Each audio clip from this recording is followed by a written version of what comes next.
To have and to hold, to love and to cherish, in sickness and in health, forsaking all others till death do us part. When most people in the Western world think of marriage, it's pretty much the same thing. A permanent, love-based union between two people, enshrined in religion and in law. It was the same in my family. There was always an expectation, or at least a fervent hope, that I'd get married. My mom used to tell me that she prayed every night she'd live long enough to see my wedding. She thought I'd be happier with a wife than on my own. And in my case, she was right. It's still a common view, especially among older generations. A recent survey from Pew Research found that most people 50 and over think getting married is the right thing to do to live a happy life. But how did this come to be the norm in the West? How did it serve humans? And does it still make sense? On today's episode, we'll take a look back at the evolutionary history of this special kind of partnership with anthropologist Joseph Henrich. The amazing thing about marriage, when you think about humans in relation to other species, is that marriage gives us the ability to connect with a much larger group of relatives. And we'll explore the role religion played in shaping much of Western society. The church did a number of things to marriage, including imposing monogamy, and it changed a bunch of things. It begins to lay the foundation for what we think of now as constitutional government. But if marriage helped us get this far, what does that mean for people who choose not to go down that path? On one hand, data do show that married people tend to be happier on average. But on the other hand, marriage rates are rapidly declining in many parts of the world. Does that mean we're in for a crisis? To find out, we'll talk with psychologist Geoff MacDonald about whether all the people out there who aren't pairing up are somehow missing out. There are these average differences between people in relationships and people not in relationships, but that doesn't mean that there's no such thing as really, really happy single people. I'm Dave DeSteno, and this is How God Works.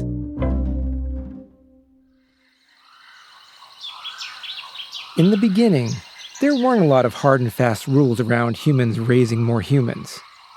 People kind of just went for whatever worked best. If you were a mother, you got help with your children wherever you could. Sometimes that was your relatives. Sometimes it was other females in your group. And sometimes what worked best was something lots of mammals do. You'd build a special relationship with a male and get some extra help with providing for your kids. Maybe it only lasted for a little while, and then you went your separate ways. Maybe the guy was the kid's biological father, or he just thought he was. In fact, you might have managed to get help from several men at once that way. Or your guy, if he was a good hunter or storyteller, well, there was a good chance he might be helping other women too. Either way, this special relationship you created, that's what evolutionary biologists would call a pair bond. It may not have always been exclusive or everlasting, but this type of partnership, which usually meant extra food and protection for children, increased everyone's likelihood of survival. It was one of the ways that humans started being able to increase their numbers and spread the species across the globe. Still, it's a long way from pair bonds to till death do you part. The key difference between this pair bond idea and marriage is that marriage is a bunch of social norms that are built around this piece of evolved psychology. And culture can influence this in all kinds of different ways. So, for example, some societies, it's preferred that you marry a cousin, and that helps build and wire tight groups of kin together. And in other societies, there's a taboo on marrying your cousins, and you're forced to marry more distant relatives. As an anthropologist and professor of human evolutionary biology at Harvard, Joseph Henrich studies how cultural adaptations like marriage and the social norms we build around it don't just affect what becomes normal in society, but can radically change our trajectory as a species. The amazing thing about marriage, when you think about humans in relation to other species, is that marriage gives us the ability to connect with a much larger group of relatives. So in lots of ape species, an individual only knows relatives through mom. So the rule for finding relatives is other individuals who hang around mom. Sometimes that can help identify dad, but other times you don't know dad at all. You certainly don't know dad's brothers and dad's other children. So by creating this firm social bond that has lots of terminology associated with it, is celebrated in ritual sometimes, you lock up that link between the female and the male, and then the children can find both sets of relatives. And it also gives the members of the marriage a whole new set of affines, or other relatives that can be part of the food sharing system or help in defense. And so it just basically expands the family. If you look at hunter-gatherer groups, researchers have sometimes given the impression that hunter-gatherer bands are mostly relatives. There's, on average, no more than 25% relatives of the genetic kind. But if you include affines, then you get up to 75%. So hunter-gatherer bands are mostly relatives, but only once you build in some marriage. So if the adaptive goal is to increase your social network, you might think that the more husbands or wives someone has, the merrier, right? Any person who could manage that would have an advantage over people with fewer marriages, or none at all. So maybe it's not so surprising that polygamy as a social norm around marriage would have come along. But of course, we're not talking free love and open marriages for all here.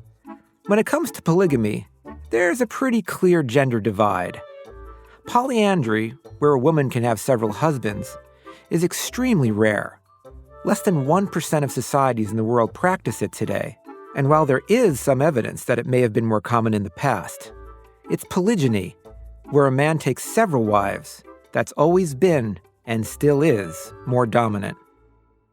Well, I mean, the strong signal from the ethnographic record is that 85% of human societies allow high-status males to have additional wives. And this can vary dramatically. I mean, by the time you get to state-level societies, ancient societies, you have harems.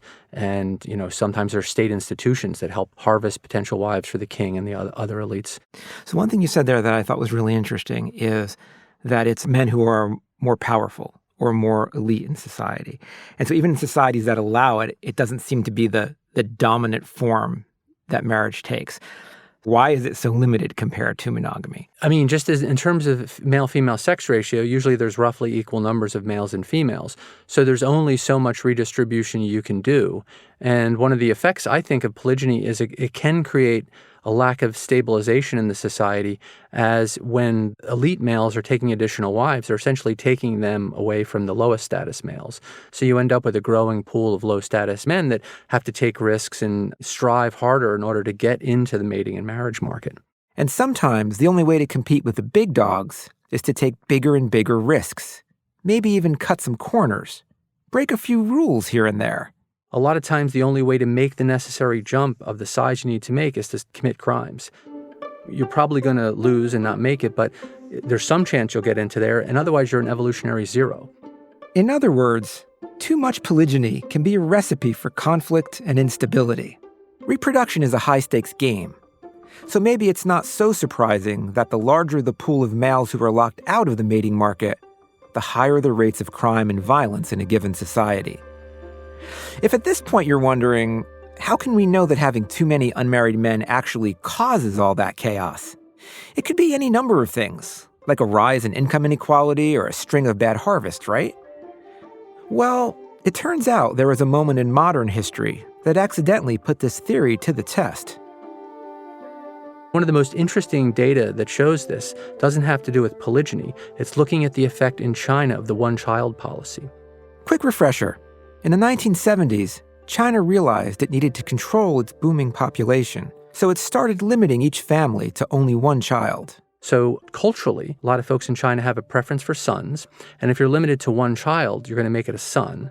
And so you see this, as soon as that law is imposed, you see certain places beginning to have more sons relative to daughters. And that means you're going to have an excess number of sons. The law is imposed in different provinces at different times. So what we can look at is 18 years later, what happens to the crime rate. And in different provinces, the crime rate clicks up in lockstep with the changes in which different provinces impose the law. So we can see that the law is what's causing this.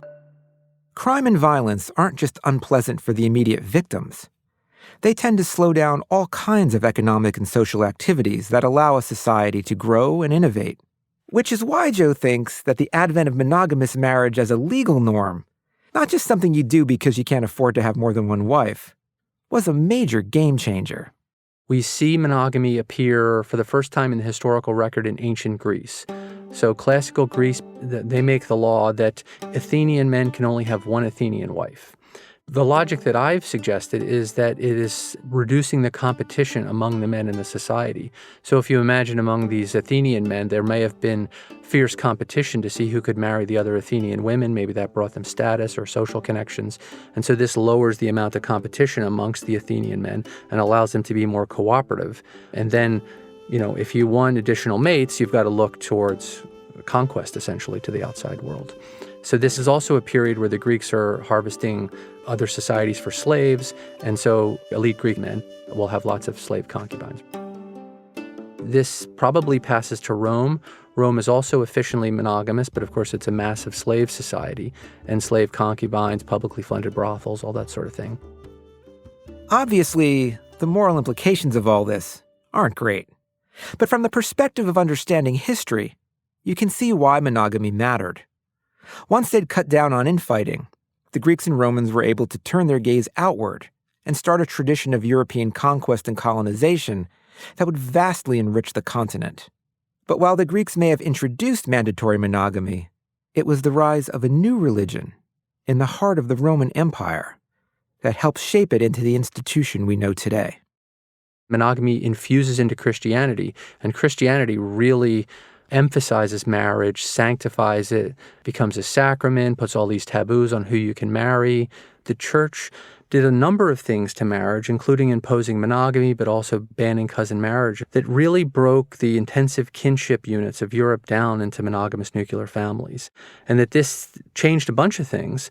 In particular, it opened the door for the emergence of these impersonal institutions that started to appear and spread in Europe by the beginning of the second millennia. So there's two things, if I'm understanding this, that the church did. One was they instituted monogamy. But second was they also said who you could marry, or at least restricted it in some ways that prevented it from kind of family cousin intermarriage that allowed the resources to be kept in a family. Is that right? That's right. So they changed the inheritance laws so that individuals began to gain personal ownership of the resources in a way that, so if we were brothers and we owned land in lots of societies in pre-Christian Europe and lots of societies even today, I couldn't just bequest my land to the church because my brother owns part of it. So if I die, he gets it, and I can't give away stuff that's partially his. So by locking property to the individual and allowing it to descend down the patriline, it also gives me the ability to give it away, and the church ends up getting rich by people bequesting. So they changed the inheritance rules. They changed whether you could marry your cousin, so people had to marry further away. So you create new kinds of bonds. Those new types of bonds didn't just enrich the church or change the lives of society's elites. They changed things for everyone. Picture for a moment a society where, with polygamy outlawed, more and more young people start having the opportunity to get married. They can't marry their cousins anymore, so they have to look further away for a partner. And many of them aren't guaranteed to inherit land anymore either, which means there's a lot less motivation to stick around than there used to be. What's a young nuclear family to do if they want to make something of themselves? Yeah, so I make the case that monogamy, along with a bunch of other marriage practices, really opened the door for these independent, self-governing towns. So families are moving as monogamous nuclear families to these towns. Europe is getting filled up with these charter towns. And then they need to design laws that are going to attract people because they want to grow, they want to get the best merchants and the best blacksmiths and stuff. So they begin giving people what we now think of as town rights. So you have to pay dues to help build the town wall, and you have to give service, but in exchange for that, you get low taxes and a safe place to live. It begins to lay the foundation for what we think of now as constitutional government. You can see how even a couple seemingly simple changes in family structure might have helped usher in a radically different political and economic system. But there's another factor that helped boost European productivity too. Society, Joe argues, became a little bit more civil. With less competition among males to mate, levels of violence and crime came steadily down, and women started getting married older, which helped reduce instances of domestic violence and spouses murdering each other. Eventually, women even started getting a choice about getting married, which is how we got to those famous I do's in our wedding ceremonies. Joe talks about all these changes in his book, The Weirdest People in the World. The term weird here is actually an acronym that Joe coined. It stands for Western, educated, industrialized, rich, and democratic. Basically, the features of many societies that have their roots in this period of European growth. But this term is also a recognition that the unique way European culture developed and expanded its influence has made people in those societies psychologically different from most other societies. In other words, much of what people in Western society assume to be natural is actually pretty weird by global and historical standards. What I've argued is that it leads to a more individualistic psychology. So instead of being born into a social network where most of your future partners and people you have relationships with are given by your position in the kinship network, you've got to go out and find your own friends and mates and business partners. So you have to be sort of more outgoing. You have to be cultivating this uniqueness that's going to be appealing to others. That would mean they would want to be your friend as opposed to the alternatives. So it just has effects on our psychology. Is that a good thing, though? I can see that there's benefits economically to this, but in terms of childhood well-being or stress on the parents for caregiving, how does that play out? Well, so one fact, and this is from the modern world, is that people are happier in wealthier societies, but within societies, people with larger extended kin networks are happier. So how do we square that? I guess at an individual level, you want to live in a relatively wealthy society, but you want to cultivate a large network. So do you think that in some ways, religion, Christianity in particular here, helps fill those holes in?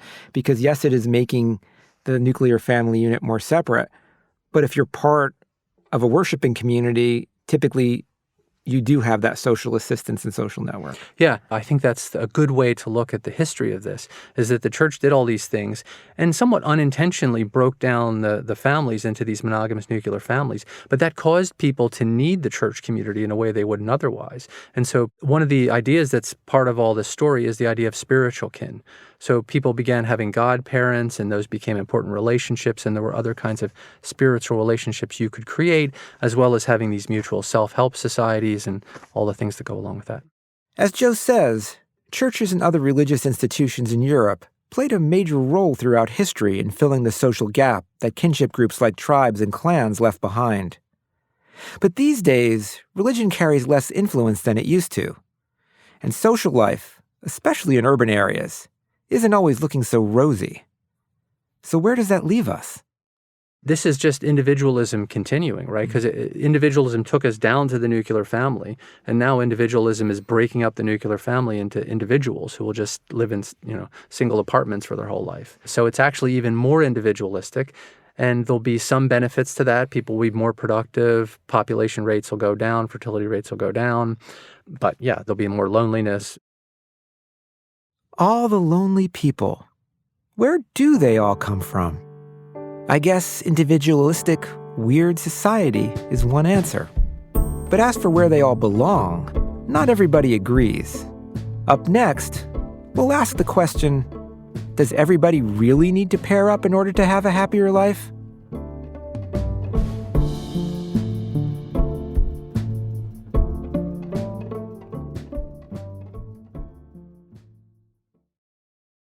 It's a strange new world we're facing.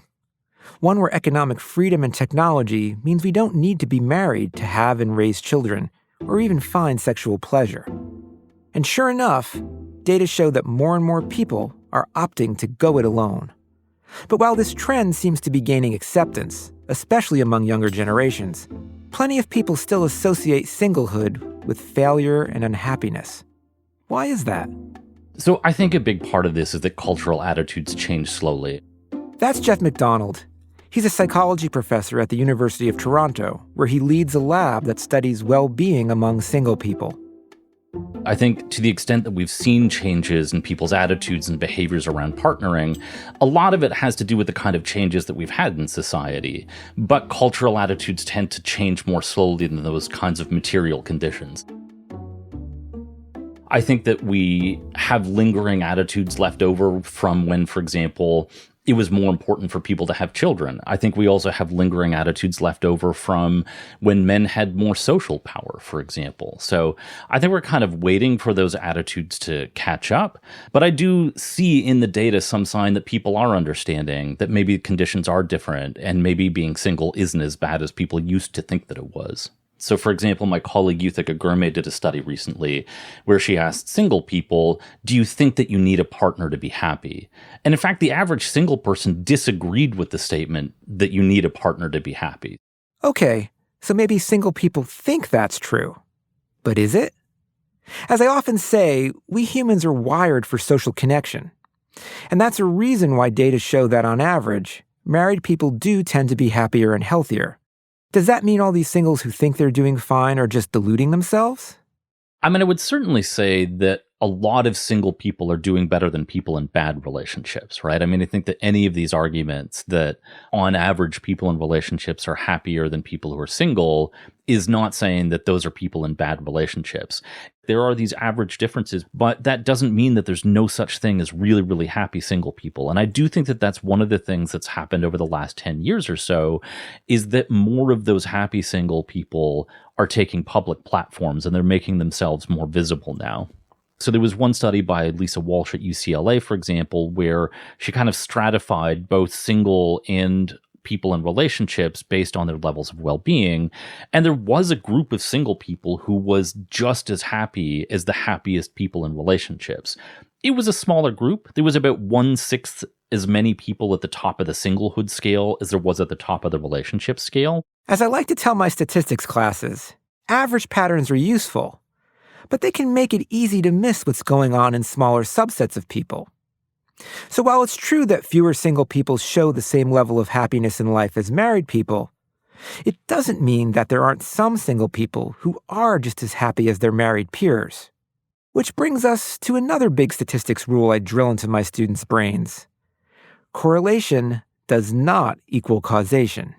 If you just take a sample of people and you see that the people in relationships are happier than the single people, that doesn't mean that the relationship caused them to be happy, right? There definitely is data that suggests that on average, happier people tend to be more likely to get into relationships. And some of the work that we've done in our lab, for example, it looks like people who are more extroverted are more likely to partner. And we know that extroverted people are happier even before they get into a relationship.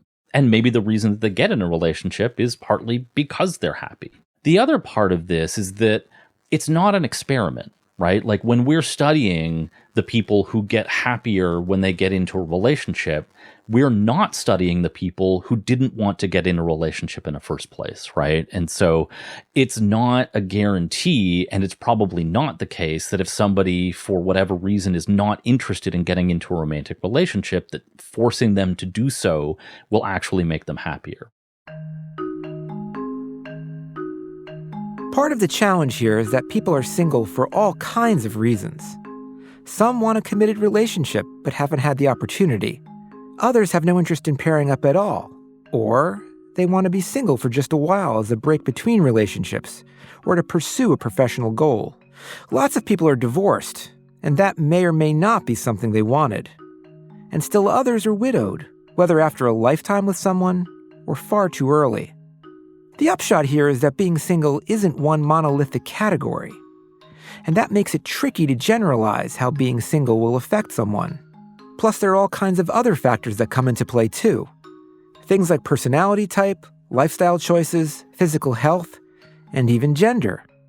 Something that we're becoming more sure about is that on average, women are happier in singlehood than men are.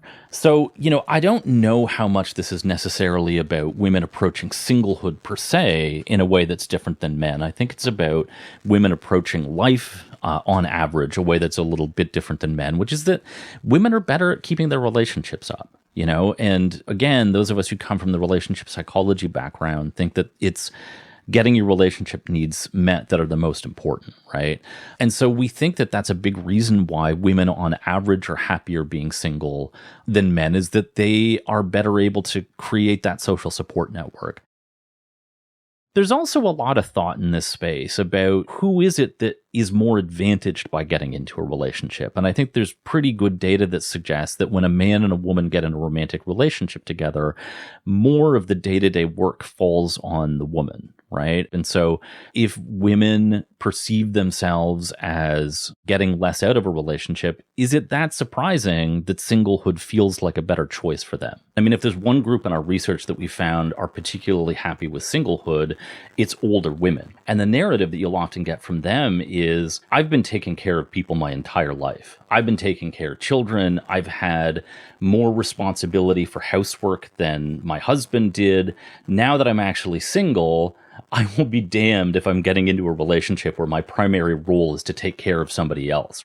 One of the things you pointed out is the role that social relationships in general, having community, can play in happiness. And I think for most people, the research would suggest that's true. But for people who choose to remain outside of committed relationships, who choose to be single, how do they tend to compensate for that? Where do they find that deeper bond of connection?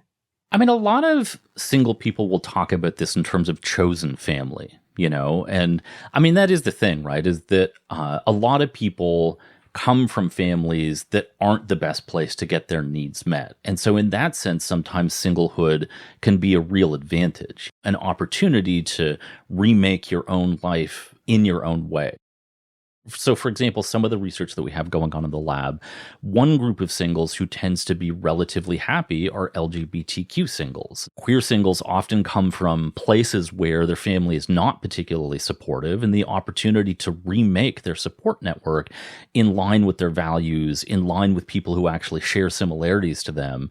We suspect that this is why queer singles are, as happier than straight singles. That this is a real opportunity for them.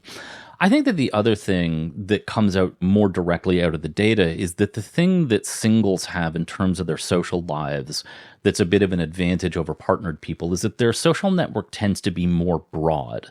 Like there's more opportunity to keep up with a higher number of people. And so lots of people who've gotten into a romantic relationship have this experience where they just stop calling their friends and they realize that they haven't talked to them in like a year or two or something like that. Single people have more breadth. And so in that way, there's more opportunity to keep a sort of more interesting and stimulating circle of people.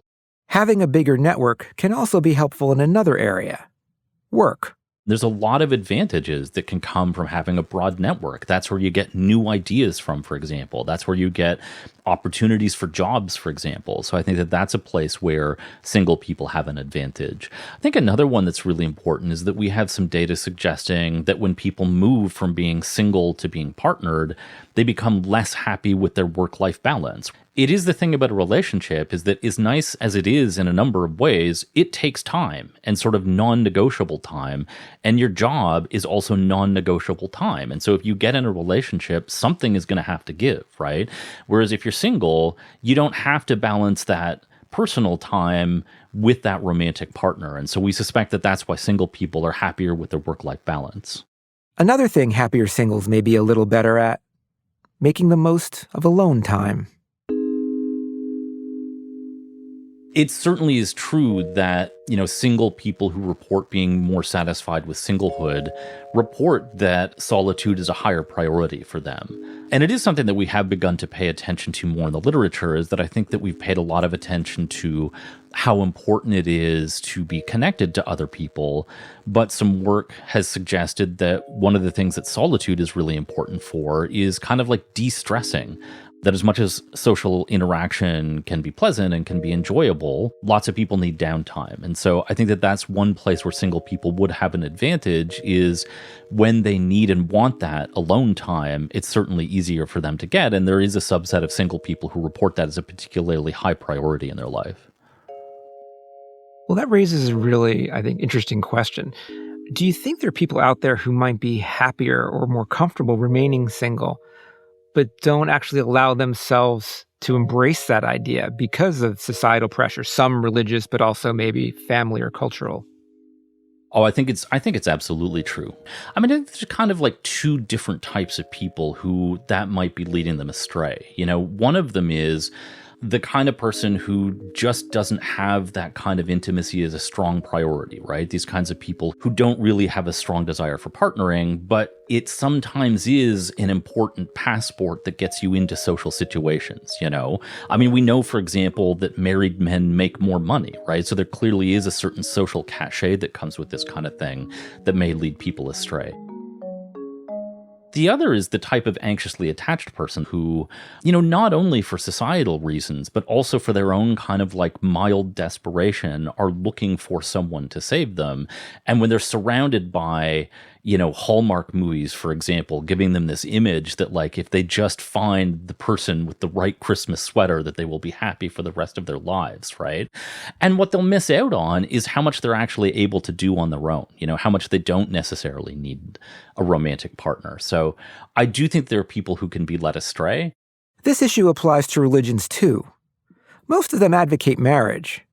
And while that can be good advice for many people, it can also easily turn into judgment and undue pressure for those who don't fit the mold. Of course, that's not always the case. Back when spinsterhood was the worst thing that could happen to a woman, and single by choice didn't really exist as a viable concept, monasteries and convents were often among the few viable routes for single people to live fulfilling lives and find community. And while singles today usually have more options, these spaces remain valuable for many who prefer a life of the spirit to walking the path of marriage. As we've seen, single people are a pretty varied bunch. For some, it's a life choice, while for others, it's not a choice at all. They're single, but they'd rather not be. So I asked Geoff what advice he had for that latter group. One of the biggest skills that human beings have is the ability to adjust and adapt to their environment. And so I think that one of the things that healthy people do is they take advantage of the affordances that they have in their environment, right? And so when you're single and you have that level of autonomy and freedom, it gives you the opportunity to do things like to travel, for example, or, you know, to take that improv class that you had always wished that you had, you know? And so if you're single and 100% of your life is focused on swiping through the apps, you're missing the opportunity to sign up for that class. You're missing that opportunity to build a life that's consistent with who you are. On the one hand, there are lots of people who want to commit themselves to a long-term single life, and that's what makes them happier. I think even for those kinds of singles who would like to eventually find themselves in a romantic relationship, it's still that process of building your life the best that you can, taking that opportunity to find who you are and build that person. Like, that's when you're in the best place to partner with someone, is when you're strong, you know who you are, and you know who the best complement to you in your life is. So yeah, from my perspective, it's that idea of don't wait to start your life. And I think that there's kind of nothing but win there for singles. In the book of Genesis, one of the first things God decides about humans is that they shouldn't be alone. So God makes Eve to be a partner for Adam. In fact, many of the stories in Genesis, as well as sacred texts from other traditions, point out something that rings true in biology. Humans need other humans to make it through life. And marriage, especially of the monogamous type, well, it offers a way that works well for a lot of people. It tends to lead to happier, healthier, and more prosperous lives. But that said, there's lots of different ways to be together. Ways outside of marriage that, through friends, community, and even spiritual bonds, can help people find connection at a level that works for them. Even religions recognize this, and it's a reason why many have communities of monks and nuns. The upshot here is that while marriage can be a norm for a good life, it's not a binding rule for it. And that means it's important to realize that there are people for whom it won't work. People who can and do find happiness, and even ways to have children if they want them, through other forms of connection. That said, if you're having your doubts about whether marriage is right for you, maybe don't jump straight to rejecting the whole institution out of hand. It's worth thinking a bit more deeply about what marriage has to offer, and maybe even trying out different ways of living in connection with people as you work out what a rich, fulfilling life looks like for you.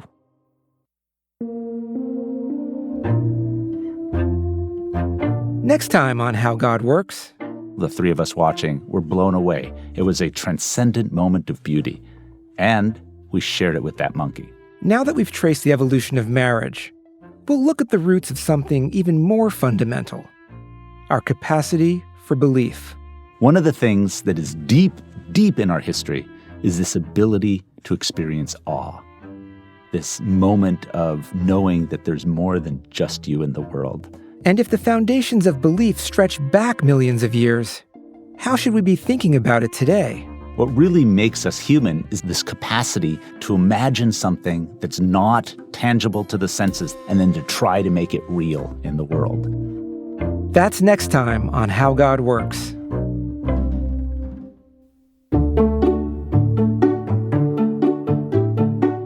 How God Works is hosted by me, Dave DeSteno. This episode was written by Sophie Eisenberg and me. Our senior producer is Josie Holtzman. Our producer is Sophie Eisenberg. Our associate producer is Emmanuel Desarme.